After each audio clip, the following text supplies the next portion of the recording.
following message has been issued for your state and or county. This is not a test. I repeat, this is not a test. If you are getting this message, it means you should lock your doors and windows immediately.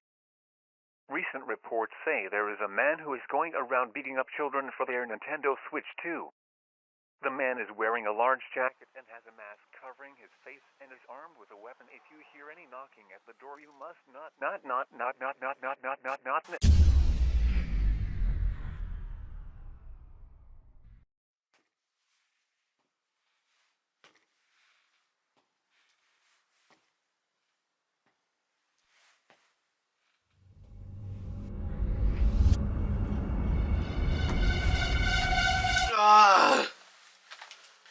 Oh god, why did I choose to wear a jacket? It's fucking July.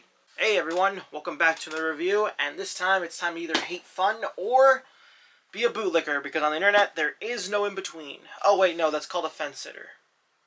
Well, joke's on you. I have a wall and that's more easy to fence it on. How do I get down?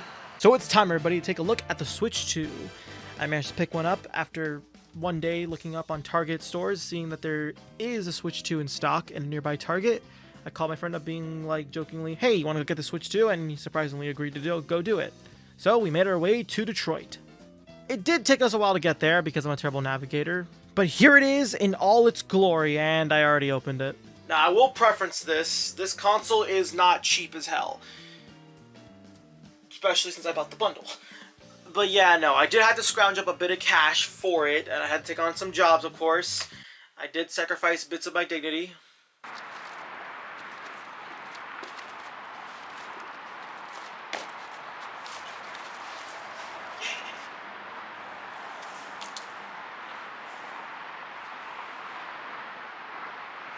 But before we talk about it, let's talk about the history of the Switch. March 3rd, 2017. The Wii U was existing. PlayStation and Xbox were, I don't know. Nintendo finally announced their brand new console project, the Nintendo NX. The idea began conception around the time of the Wii U's release, probably because the sales weren't doing so well. The goal of the NX was simple, to find and bring new, innovative ideas to the gaming market. A few years later, the Switch finally came out. This bad boy had the potential to have both handheld and home console use, alongside having these two things, the Joy-Cons, being used as both one controller, but separated, or the potential to turn into two controllers. Of course, for the more hardcore fans in the market, they could obviously just get the Switch Pro controller, which has everything they want to a normal controller for $70, Jesus Christ. One of their games, 1-2-Switch, was honestly a great example of showing off what the Joy-Cons, the Switch's controllers, were actually capable of. And that's kind of where the conversation ended with the high-tech Joy-Cons. As for the games being announced, we got a brand new Mario Kart, finally the long-awaited Legend of Zelda games coming out, Breath of the Wild. It looked like everything was going to be great for the Switch. 7 years later, the Switch has honestly seen better days. A lot of us kind of realized that the Switch was really lacking in power when it comes to running the games. I personally think it mostly just comes down to time constraints, honestly. There are official Nintendo games that, we have seen that actually run pretty well. But on the other hand, most of Nintendo's products, or I guess more recent ones, have kind of just been really telling that the Switch honestly lacks a lot of power and can barely run these games decently well. And God forbid if you're a third-party game, like, if you can even run at 60 FPS, hell, 30 at best. I think the only good one I know is Crash Bandicoot. And that's where Nintendo's new solution comes in, the Nintendo Switch 2. So join me, everyone, as we take a look at a few Switch 2 titles, basically what Cat Icarus did when the PS5 came out, and basically see if the Switch 2's titles and the console itself is kind of worth the price. Spoiler alert, it's the same thing as the PS5. Let's get started. Alright, now let's take a look at what comes with the Switch 2. Opening up the box, we immediately see the console itself on the front side. Alright, hopefully putting it there is not going to bite anyone in the ass. We also have the Joy-Cons here, featuring an all-black look while sporting one primary bright color to have it stand out more. Basically anything from Hot Topic. Now, my opinion on the Joy-Cons. Overall, they fit better for my bigger hands, I guess. And that's kind of it. Bigger sticks for traction, bigger buttons for me to press bigger shoulder buttons. The back pads as well, that's kind of it, just bigger. Although I will admit, I never had this kind of issue with the original Switch, where I was missing my inputs, or, you know, I pressed multiple buttons at the same time, so yeah, that's all I gotta say about the Joy-Cons. There is a new innovative feature of the Switch. If you look deeper inside the box, you can find these little plastic things. Pull out your Switch Joy-Cons into their Joy-Con form, attach them to like the little blue parts of it, and boom!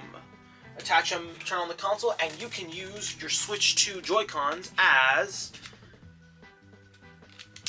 a mouse. There are no games that support it right now. Also, minor complaint, I mean, both shoulder buttons are just the same thing. I mean, you could have made the back shoulder button like the right click. I don't know what use you would have had for, but come on. I mean, if you're going to try and copy mouses, we might as well go the full mile. Also, come on, guys. Why not make an update for Super Mario Maker 2 to make it mouse compatible? It's such a straight line dunk. Come on. Especially since there's not any support going for this mouse feature right now until we get that whatever the hell wheelchair basketball thing we saw during the Direct. Oh yeah, also the eShop. I did get a revamp. There's nothing much you can say about it. I mean, it's red now. The little square things play videos, so that's going to be great for people who have schizophrenia. And that's really it. I mean, it tells you if there's a sale going on for some of the things on your wish list, which that's pretty cool. There's also a little thing on each shop page that tells you if a certain game is Switch 2 compatible, which that's a little worrisome, but most I've gotten so far say that they are compatible, so I guess I'll just take the Switch 2's word for it. But enough about that. Let's finally take a look at some Nintendo Switch 2 game. Oh, right, I'm broke. Super Mario Odyssey. Honestly, this game surprised me a lot.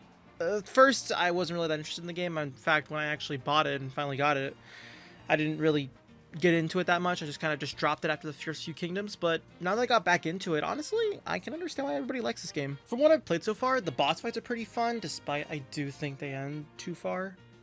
Mainly with the Brutals, you know, the discount Boom Boom and Pom Poms of this game. And each of the kingdoms so far, from what I've played, are honestly pretty fun to explore around and check out what each one makes it so unique. Not to mention the music for each one. I mean, sure, there's obviously the good tracks like Jump Up Booster Superstar, but the other Kingdom tracks are honestly pretty good as well, even if they don't feature any Vocaloids. Alongside that, the costume you get for each kingdom honestly is pretty fun to take a look at. Alongside collecting all the moons, trust me, it feels satisfying when you have a lot of moons and you take them to the Odyssey to turn them in and you just hear that ding sound going on for a while. It's really satisfying. My only real issues come in with the story, or at least the introduction parts. It kind of feels weird how we're immediately jumping straight into the action. I get what they're trying to do. Make it so that, oh, we're already straight into the action of Mario trying to save Peach. But I don't know, it just feels very like 180 that, oh, we're already in this, and Bowser's trying to host a wedding. Boom. That's it. No explanation as to how he's even, you know, came to this decision, or how he's even, like, you know, getting all these forces to, like, help him out with this. Just, that's it. Go. And the only other thing I don't like is that apparently motion controls still are a thing. Look, I get it. That's what this game is trying to be, you know. The introduction, just showing off how cool the motion controls of the Switch are. But, like, if anything, they're more annoying, and I kind of wish you could turn them off. But apparently, you cannot. It may say that, you know, turn off motion controls on the option screen, but you're just turning off the fucking aiming shit for, like, the tanks, and that's it. But overall, I still like Mario Odyssey. I think it's pretty great. I may not have completed it yet, but I hope I still enjoy it enough to keep going. Alright, but that's enough looking at Switch 1 games. Let's actually take a look at a Switch 2 game. Oh, wait! No! I forgot! I don't even know how to use this thing! What does this even do? Fuck. There has to be a way I can learn to use the Nintendo Switch 2. This is a Nintendo Switch 2 welcome tour. For only $10, you can download this product and learn how to use your new Nintendo Switch 2. Well, I gotta admit, I do kind of don't know how to use this console, even though it's called the Nintendo Switch. So we might as well load it up. Alright, first off, we have to pick our outfit, and we can pick from a variety of people. Just use me, damn it! Once we pick our guy, we can finally go in and we just go around the Nintendo's products and just try out stuff, which conceptualize is alright, but I mean, we can go over here and do a few minigames learning how to use the Joy-Con as a mouse, which is okay. I mean, it's alright. The minigames are meh. Yeah, I'm gonna drop it right now. This is just crap, honestly. Like, Nintendo put not that much effort into this, and it just feels like, oh, let's make a quick tutorial on how to throw some minigames together, and that way we can have the kiddywinks learn how to use the Nintendo Switch 2. Especially we got quizzes and stuff. You know, people like that. And why do we have to put this tutorial thing in here? Why? Because the PS5 did it. We gotta do it with this one. But here's the thing, the PS5 at least did it with some flair, at least trying to introduce and showcase the cool stuff about the PS5's controller, the DualSense. This just feels boring as hell, all just to show off the Nintendo Switch 2's capabilities. But that's just it. It just shows it off, but doesn't really make it feel twisted and fun to make you want to try it out. Like, I don't understand. Why could they not just put some more effort into it? Hell, I think the Wii U honestly had a better tutorial introducing the console. And guess what game that was? Nintendo Land. Hate to bring up the comparison again, but the PS5 Astro's Playroom was honestly a much better job at introducing what was new with the product with the PS5, at least. Hell, it even showcased a bunch of references to its previous games and stuff, and consoles. This just feels soulless. Like, honestly, I would have a better time playing with the freaking McDonald's training DS game. Like, add the Mii's, add some Nintendo characters going around or as informational guides, have some minigames related to the Nintendo brand. And also, this is a big disclaimer, how about you don't lock things away from other people? Like, come on guys, honestly, you think everybody wants to know about every single part about the Joy-Con? Like, sure, there are some that do, but come on, not everybody wants to. Why not just leave everything open? Let anyone go anywhere they want to learn about any kind of product or see something cool that they want to try out. I don't know, make this more interesting than just, oh, the tutorial for the Nintendo Switch 2. And by the way, some of those, if you really, like, really want to 100% this, you're guess what, Bucko? You're actually screwed, because apparently you're gonna need to buy more stuff from Nintendo. You'll need the Pro Controller. You'll need the camera, of course. This is speculation, but probably true, honestly.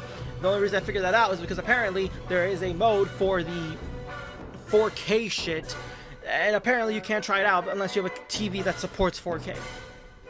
Not even the Switch console can support that. So good luck finding a 4K TV because you want to 100% your Nintendo product. Okay, I'm done crashing out. Let's actually talk about something that's actually fun. Mario Kart World. Finally, an actually good launch title for the Switch 2. Unlike this boring-ass $10 wannabe Wii U virtual manual! With the last entry, Mario Kart 8 Deluxe, becoming the definitive kart racing experience, it's gonna be hard to see what World can do to honestly top that. So let's see what World's bringing to the table. First up, you get rid of kart customization. Already off to a great start! So here's what I don't like about this game. I don't like that the separate outfits are treated as their own characters. I also don't like that if you try to sort it out, the character selection is still a mess. Not to mention, there's like an uneven amount of different people that get their own costumes. Like, why do Pauline and DK only get one separate costume, but Peach and Daisy get over fucking 5? Also, yeah, their intermissions are also another issue. On one hand, I do like them. They're a cool concept, you know, being able to travel to the next racetrack. While on your way, you can, you know, pick up food stuff to turn into other racers and get different outfits and find cool and unique ways to maneuver across the track. You know, there are different ways to go across for the intermissions. It's a cool idea, honestly. But I will admit, the cars are also pretty annoying. Like, you know, the tracks with, like, featuring cars and stuff in some of the previous games. Yeah, basically that, but it's like all the time. And yeah, no, that's also annoying as fuck. Not to mention, it makes it really hard to figure out like what your planned pathway is. Like, think about it for simply every Mario Kart, people have always figured out like the best routes and shortcuts to take for each track. And now with the new one, now people have to remember that, but like on an 8 times scale, considering there are now multiple intermissions, multiple ways to go through, and multiple tracks now. Not a biggest pet peeve, but like, that's a little bit annoying. Also, come on, Nintendo. No 200cc? What's wrong with you? Now, as for what I do like about this game, honestly, it feels great. It looks like it has a brand new fresh coat of paint, obviously. It looks awesome with the new models and stuff and the new carts. It looks pretty cool. I do like that you can unlock different outfits, of course, like I said before, by traveling through different raceways, and depending on which the weird food bag things you get, determines which outfit you might unlock. Of course, I wish there were more, but this is about what I like. Knockout Tour is also a great new idea for the series. Being able to basically go into one race and travel all the way to the final destination while being knocked out of eliminations, basically encouraging you to stay ahead of everybody else so that you can, you know, stay in the race, obviously. It's a really hard challenge. I've honestly have not even gotten first place yet in this mode. And the trick system, which is this game's gimmick, it's a pretty neat idea. Being able to basically use your tricks to basically ride along the walls, or basically act as a grind rail and grind on any part of, like, anything pretty much, like wire, cable, a rail, just anything that has a rideable wall or a rideable rail. It basically allows you to use a trick system.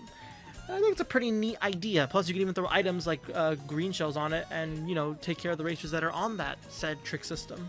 Then you got the map stuff, which honestly triggers my nostalgia because it reminds me of those games that had like a free roam mode where you can go around the map and basically, you know, do random stuff or just ride around and mess around with that. That's kind of what I used to do in some of those racing games for the PS2.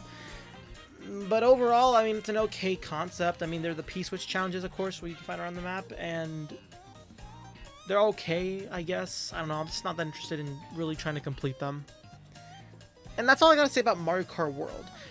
This game, honestly, I think has a lot of cool new ideas to bring to the table, alongside the racetracks and stuff.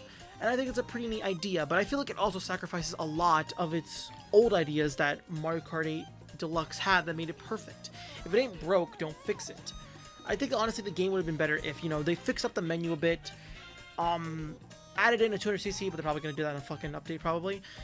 And honestly, kept the kart customization. I know that's like an annoying thing to bring up, but I do think, honestly, it would help the game 10 times more, instead of just having some preset carts. Don't get me wrong, the preset carts are okay, but I honestly I love the idea of going out to build your own cart. It was a thing that was established in Mario Kart 7 and brought into 8, so why couldn't we just keep going it from there? But as for the online, of course, I also know about the whole intermission issue, drama, whatever you want to call it. I do think a good solution for it would honestly just be add 2 new modes, the racing mode, pretty much. Add one mode where, you know, you race normally with intermissions being added in, and then another mode where you're just racing the normal 3 laps around the track, pretty much. I think honestly that would be a great fix to help, you know, spread out more and, you know, keep the players that still like Mario Kart and still keep the players that like Mario Kart but with the intermission stuff. Personally, I don't mind it, but hey, come on. We can make some cool adjustments for, you know, every side. Since there's not that many new releases on the Switch 2, and most of them are just re-releases of previous games or games that are on PC, I think we could talk about something brand new added to the online of the Nintendo Switch. The GameCube. If you happen to own a Nintendo Switch 2 and the Nintendo Switch Online expansion, that's $500, Jesus Christ.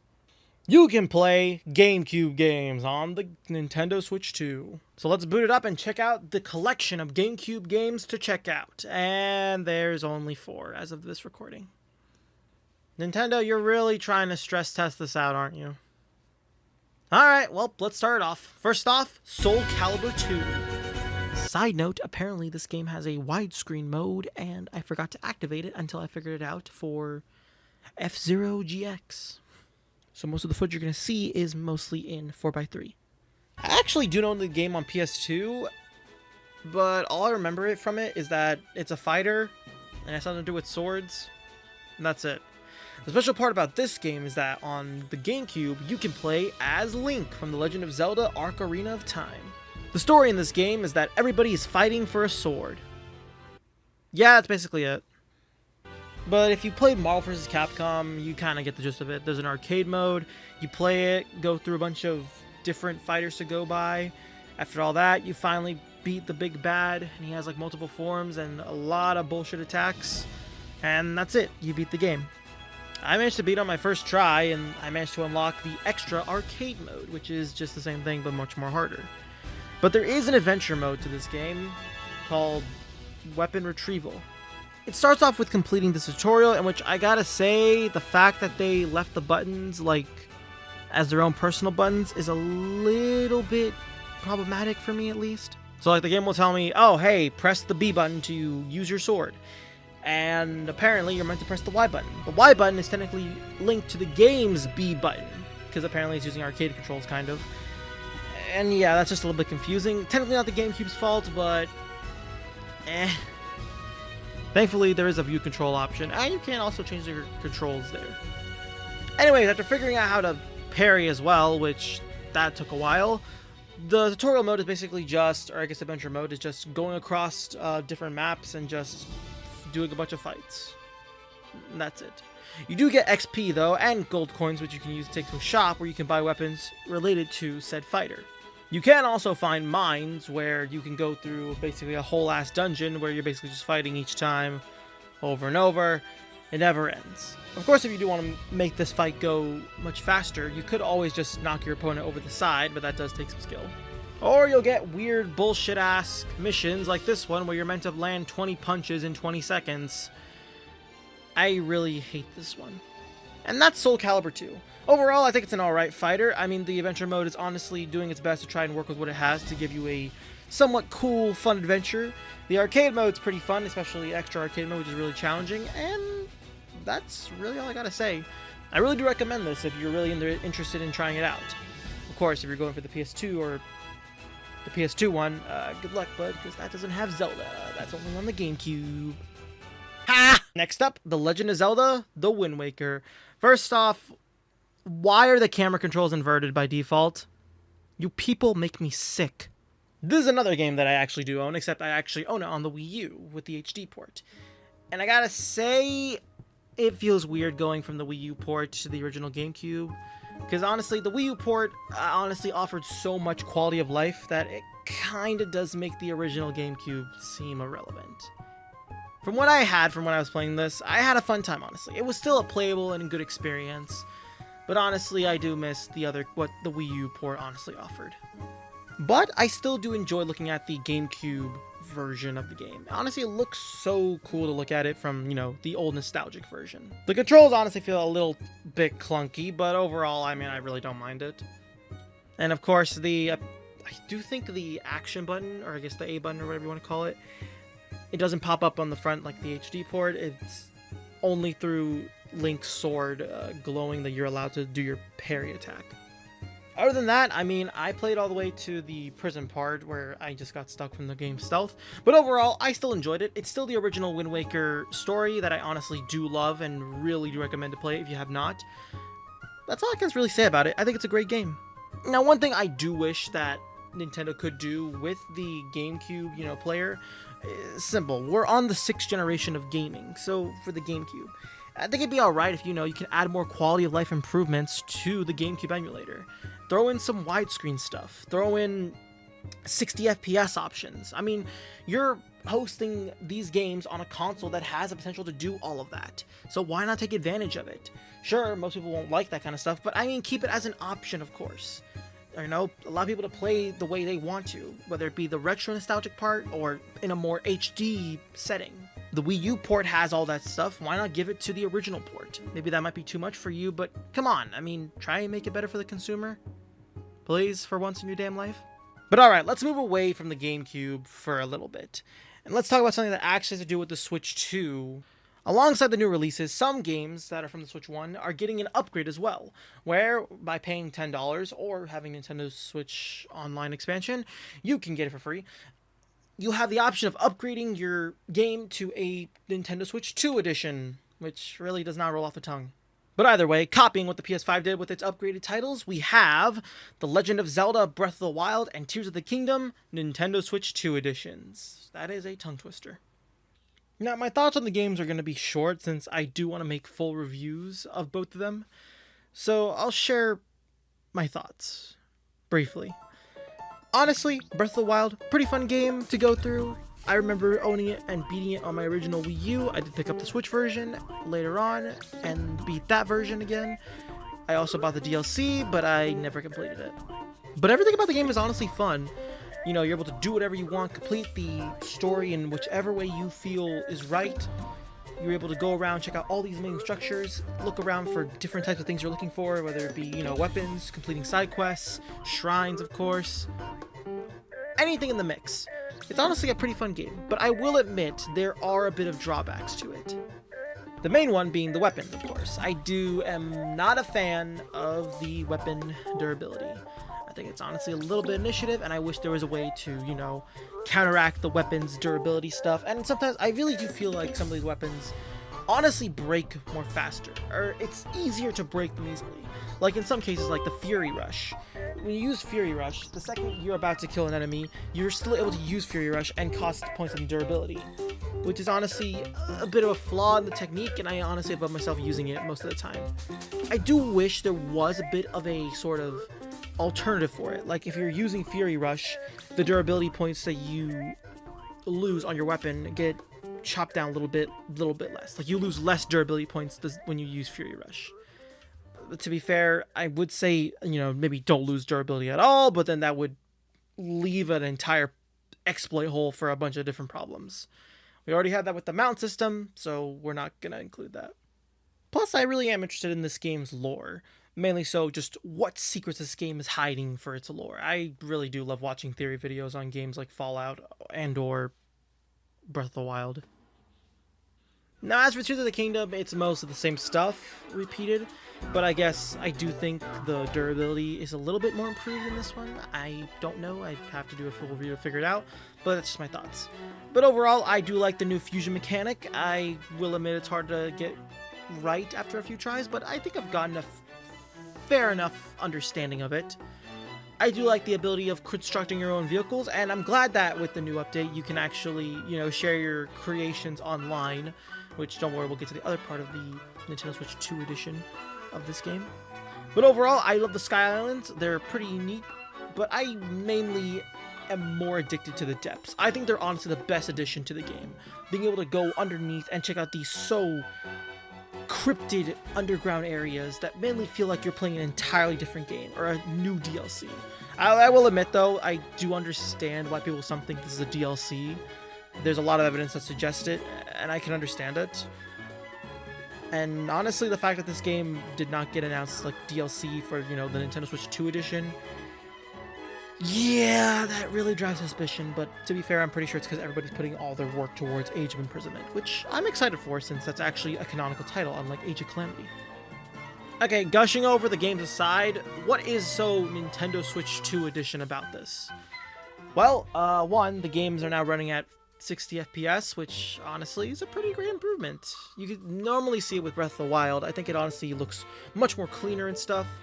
And for Tears of the Kingdom, I'm gonna be honest, I think it almost pushes 60. I don't know, I feel like there's a frame difference, but maybe that's just me. But hey, at least it fixes Tears of the Kingdom's main issue with most people, being the frame rate itself. I do also wonder if maybe releasing Tears of the Kingdom as a Switch 2 launch title might be a better idea, but to be fair, the amount of wait time we would have for that, probably not a good idea. But if you're looking for an excuse to replay these games, honestly, I guess this is the best one, assuming you've already bought the Switch 2, but I'm not going to stop you there. So I forgot to mention this as well, there was also the Zelda Notes app. I'm just going to quickly speed run through this. Basically, you can either look at more lore, use Google Maps to help you find missing Koroks, have people send you stuff, like it's Postmates, spawning in Calamity Ganon, looking at your player statistics, like it's a Ubisoft game, or actually Bethesda technically, and being able to get a bonus from an amiibo, like you're doing some kind of mobile game. Oh yeah, and Instagram. Moving back to the GameCube, FZero GX. I'll be honest, this game is not easy to get into. To be honest, whenever I even do try an F-Zero game, whether it be the NES or the racing game, I honestly don't know how the controls work, or I just forget it entirely. And I can understand why people like this game, honestly. The series itself. I mean, Captain Falcon is a neat character and all. But holy shit, this game is not good at telling you how to play. For the first 40 minutes, it was just me trying to figure out how this game even works. Like, I didn't even know about this game's boost. And for the last 40 minutes, I've been just trying to basically play the entire game without boosting. I tried the cup mode, and I started from 10th place, which is alright, and then I ended the cup in 30th place. And then I decided, okay, maybe there is a tutorial in the adventure mode. So I tried out, I loaded up story mode. By the way, the tutorial, or practice, whatever you want to call it, does not have a tutorial, by the way. Anyways, I loaded up story mode, and I thought, okay, prologue. Alright, what's chapter 1? By the way, if you're ever going to try story mode, just so you know, apparently it's not a simple story racer, like let's say with like Sonic Riders. It's more so just a bunch of challenges. Anyways, I do the first challenge, I think it's easy, and I do the second challenge, and I'm like, oh my god, how am I supposed to do this? And I spent the next 40 minutes of my recording just trying to complete the extra hard challenge that you're apparently told to pass. Sorry, I'm required to pass. I'm mumbling my words in this rant. And so I'm just sitting here just figuring out what the hell is going on. And later on, I actually managed to collect all 20 of these goddamn cylinder things that you need. And then I figure out that you have to complete the race in 3 laps. And that was when I was about to be done and just say that this game sucks ass. Until I decided to search it up and do my own research, and that's when I figured out that the boost button. I also remembered, hey, this is a GameCube game, so why not just pull out my old GameCube controller that I have that I picked up at the Goodwill. I also have the adapter that I got from some third-party source on Amazon. Don't buy the official stuff, guys. It's not worth it, in my opinion. But after all that struggle, is the game actually good? I'm gonna be honest. It's an acquired taste. It is fun to play through, I will admit. Trying to go through and keep your high speed while you're passing by, making sure you don't crash into anything. It's a fun addiction. I can understand why people love it. But I will admit, it's not that easy, and to be fair, I do think my controller might be a little bit rusted, considering I haven't touched it ever since I bought it. But who knows, maybe that's just me. But overall, I think it's fun. But there is one issue I do want to get out of the way, and that's the boost. So I did mention before that the boost I figured out is the Y button. On a GameCube controller, that's easy. I mean, look at the placements. But on a Switch Pro controller, which I'm pretty sure majority of you have and are probably going to play with it, or God forbid, you play with the actual Joy-Cons, I have to curl my finger in a way so that I don't bump the other buttons, like the slowdown button or the X button, which I'm pretty sure does attacks. I have to curve it so I make sure that I tap the boost button, which, yeah, no, that is not really that good. And I do think that's like a major issue with releasing the GameCube games on a modern platform, is that you're going to have issues running into this. There are, of course, ways where you can just change the controls, and I'm glad that's an option. But I will admit, let's be honest, who's really going to go through that effort? If you do go through that effort, I mean, good for you, I guess. But for most people, they probably don't even know that they can change the controls on the GameCube shit. But overall, I mean, the game's fun. If you really want to try it, I'd highly recommend it, honestly. And to be fair, I do recommend any game that I try. But yeah, that was FZero GX. Last but not least, as a new title added, Mario Strikers. I'll be honest, I already have experience playing this game, playing it through very, very, very legit hardware online. And I also played the Wii version on very, very, very legit hardware. Overall, from when I usually played it, it was a pretty fun game. Even when I played with friends, it was fun. We got around. I was terrible at programming motion controls for the Wii version, but that's entirely different. But overall, I think it's a fun game. I mean, it's basically just soccer, but, you know, the Nintendo heroes can actually assault each other. Although this might be a nitpick, but I will be honest, I don't like how the graphics are still so pixelated. Like, I get it. Like I said before, this is a nitpick, and it's probably just an emulator doing its thing, so they're not going to put that much effort into it. But you could have at least maybe try and clean up the graphics so that it looks good on modern platforms. Come on, this is going to be on 4K TVs. Don't you want it to look at least a little bit clean and crisp? Just saying. But as for how you play Mario Strikers, simple. It's just like soccer, and just like soccer, you fake it till you make it. I'm kidding. Anyways, you pass around the ball, sometimes pass it to your main guy, who you choose, alongside your 4, or I guess 3 other soccer players, the other being Toads, the 2 pairs of Koopas, and Birdo, because apparently there are multiple Birdos out there. Weird fact. And through that, you basically go around trying to score goals while also using items, of course, which have very, very destructive habits out of their usual element. Holy crap. And this game is also up to 4 players and supports 16:9, which some of the other games do. So honestly, it's a pretty fun title, honestly. Although I will admit, when I first jumped in, I thought I had all my skills still, so I decided to hop into a game with medium difficulty, and I got my ass completely swiped. But after doing a bit of 101 Strikers, which, by the way, this game honestly does a better tutorial and is great at explaining how to do certain moves and stuff. So I managed to learn how to do more moves than I usually did, and yeah, you still see me spamming the special stuff. Oh yeah, but I probably should mention, you can also do a special move with your main character, basically doing a cool cinematic. You might be able to have a chance of getting a goal, or if you're able to time your button prompts at the right time, you can do a guaranteed 100% goal, which is honestly cool and scores you double points. But overall, as for the cups, it's a pretty fun time, you know, basically try to get a bunch of cups, basically try to get a bunch of wins so that you can get to the top and basically unlock the secret character, which I think it's supposed to be Robot Mario. Huh. But overall, as for Mario Strikers, fun game, fun time. If you want to play with friends, I highly recommend it. And yeah, that's really all I gotta say. And that is most of the Switch 2's lineup. I know we didn't talk about a lot of games, but to be fair, nothing really is out at the moment. And also, do you really want me to talk about Puyo Puyo vs. Tetris 2?